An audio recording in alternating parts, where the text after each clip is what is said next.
Okay, I have a bit of controversy to talk about today.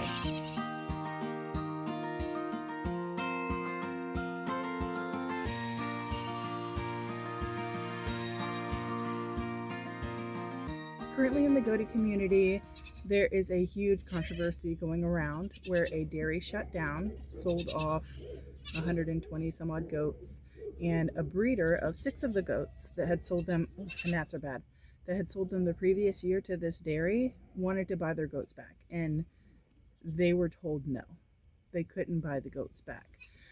The full details are not in the world. The breeders made statements, the auction houses made statements. To my knowledge, the creamery has not. So I'm not going to go into details. I'm not going to name any names, but really it's been making me think about first right of refusal and our responsibility to each other as stewards of our animals and what we really owe each other in those kinds of situations. If you don't know, first right of refusal is when someone goes to sell an animal. They will either verbally or in a contract say, hey, if you ever sell this animal again, I would like the chance to buy them back first before you put them on the market. That's it. When that sale happens in that hypothetical situation, the buyer gets to choose the price. Usually it's a reasonable market value price. In this particular situation, the price that the current owners offered the previous breeder was not reasonable for the market value of the animals and for the condition of the animals, because the condition was really bad. I saw pictures of the goats. They were not in good shape. They were not healthy, and they were asking double of what they had paid for them the year before. And that's just not okay. But here's the reality. Livestock is property. Legally speaking, livestock is treated as property. The well-being of the animal when it comes to buying and selling is not necessarily taken in regard. If you own the animal, you can set the price, you can sell it however, whenever, to whoever you want. That's just how the law works. So, a first right of refusal is not legally enforceable at all, in any way, shape, or form, unless you have a signed contract that is notarized and there is a strong paper trail. You cannot enforce a first right of refusal. However, honoring it is a kindness to the breeder, to the animal themselves, and honestly to yourself, because it shows that you care about your animal more than you care about top dollar. Hi, Chase. Oh, hi. Hi, Carolina. You know, I'm trying to make this video, and I don't think they want to see Pyrenees butts. Y'all could be in the video. Y'all just... There we go. So, a little bit more about this situation. For the dairy, we do not know if there were any debts, if there were any liens on the animals, or if there were any bulk sale obligations that they had to take the animals to the auction house. We don't know. They never made a statement to my knowledge. So everything in circulation is opinions or speculation, which is why I refuse to name any names. But we're going to talk about the topic as a whole. Here's where I stand. Honoring first right of refusal, if you have one with a buyer, if you agree to one, honoring that first right of refusal, it's not legally enforceable, but it is moral. It's the right thing to do. It doesn't really cost you much as a seller. You can still ask for your price. You're still able to set the price, but offering it to the seller is going to benefit, or offering, oh my gosh, all three of you? Hi, Coriolanus. Offering an animal back to the breeder is going to still get you paid, because they're not just taking them back for free, they're buying them from you. It's going to benefit the animal because they don't have to go through an auction house, they don't have the biosecurity issues, they don't have the extra stress that comes with being sold off and auctioned off. And you have a guaranteed person that is invested in the well-being of that animal. Like, you get paid, the animal gets taken care of with as little stress as possible. Selling's always stressful. Y'all are distracting. Selling is always stressful, but the well-being of that animal is in the best interest for the breeder. So why wouldn't you want someone that's guaranteed to take care of them instead of taking them to the auction house where you have no idea where they're going? You don't know if they're going to be, I mean, they could go to a meat buyer, which is perfectly fine, but you don't know if that meat buyer is going to be ethically harvesting them, because a lot of people don't ethically harvest their goats. Something happened. Where I stand, honor the deal if possible.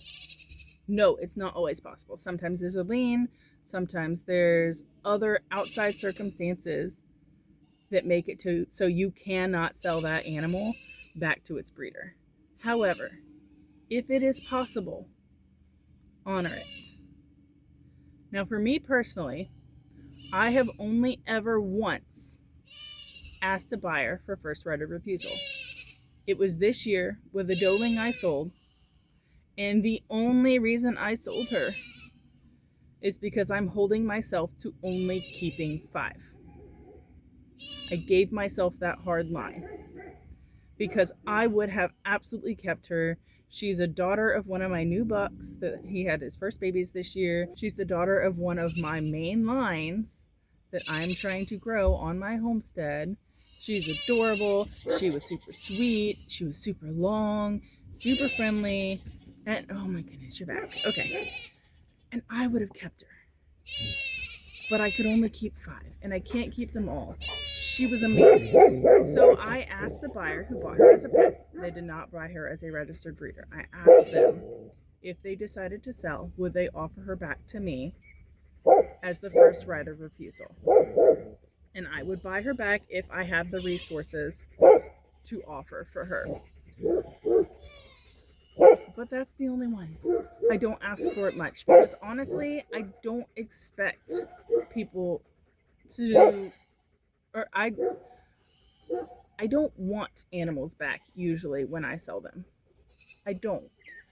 Not because I don't care for the animal, because I do, but because I'm selling an animal because my breeding goals have shifted. This is the first year I've run into a situation where it hurt to sell an animal that I would have used in my breeding program.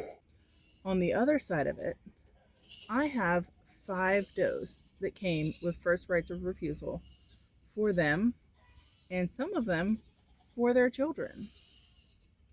And I'm going to honor those. One of those 5 has already passed away.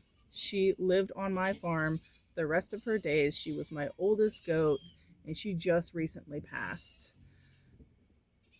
I had already decided that even retired, she was staying here for the rest of her life. So she did. And the person I got her from was informed when she passed.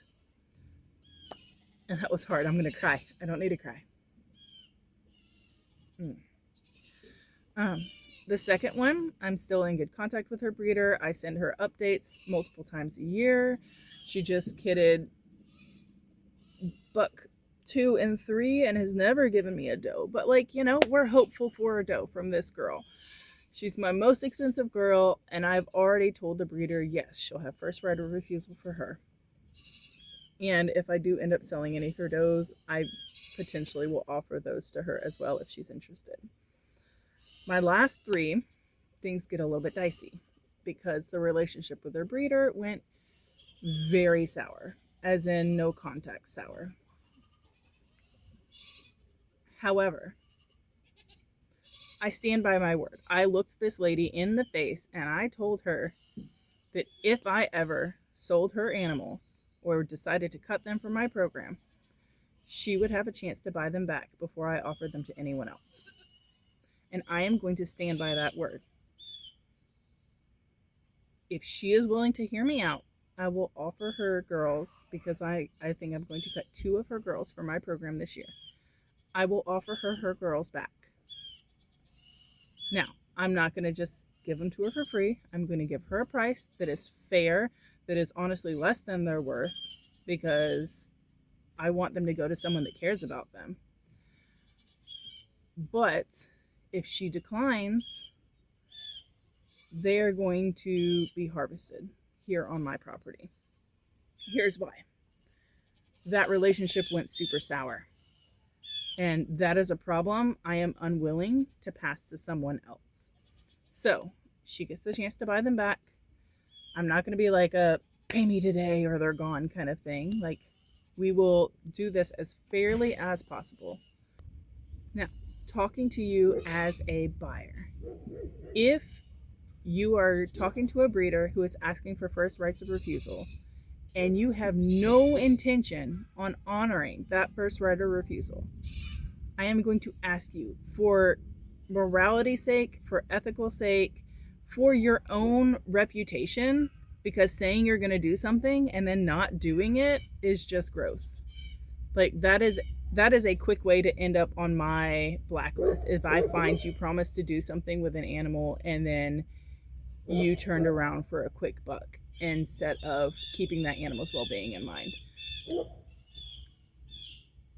If you're talking to a breeder that is asked for first rights of refusal and you are not going to honor it, please pass on the animal. There are hundreds and thousands of breeders out there that have really good stock and do not ask for a first right of refusal. There's tons. In fact, some of them say that you couldn't pay them to take an animal back because they have a closed herd and it's a biosecurity issue that they take very seriously. So if you don't plan on honoring your first right of refusal, just say no. Go find another breeder that does not require that. And if you do say yes, honor it.